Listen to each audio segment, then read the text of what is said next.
இன்றைக்கி நம்ம கடலப்பருப்பு சட்னி எப்படி செய்கிறதுன்னு பார்க்க போகிறோம்.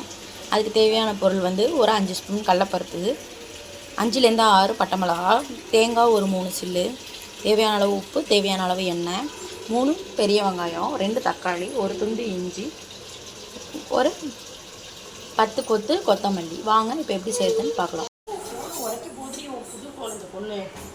2 ஸ்பூன் எண்ணெய் ஊற்றிக்கலாம். இதில் இந்த 6 பட்டை மிளகா போட்டு வறுத்து எடுத்துக்கலாம். லைட்டாக வறுத்துக்கிட்டா போதும், சும்மா லைட்டாக சவக்க இருந்தால் போதும் எடுத்துடலாம். அதை இப்போது கடலப்பருப்பு போட்டோம் இல்லையா, அதையும் வறுத்து எடுத்துக்கலாம். நல்லா சவக்க வறுக்கணும். இப்போது இதில் வெங்காயம் சேர்த்துக்கலாம்.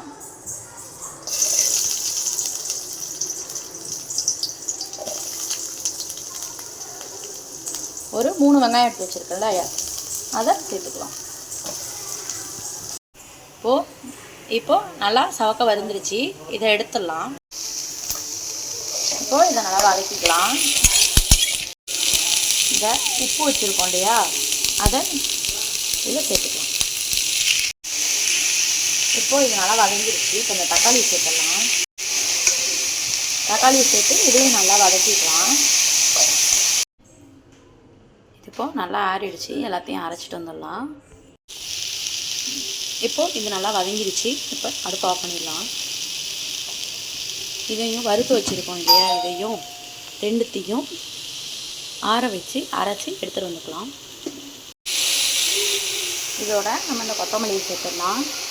இந்த இதுக்கு வந்து இஞ்சி வச்சுருந்தோம் இல்லையா, அதையும் போட்டுடலாம்.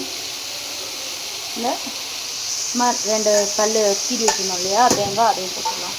போட்டு இதை நல்லா வதக்குங்க. இதுக்கு ஒரு தாளிப்பு கொடுத்துடலாம். 1 ஸ்பூன் எண்ணெய் ஊற்றிருக்கேன். ஒரு 1/2 ஸ்பூன் வெள்ளை உளுந்து, ஒரு 1/2 ஸ்பூன் கடுகு,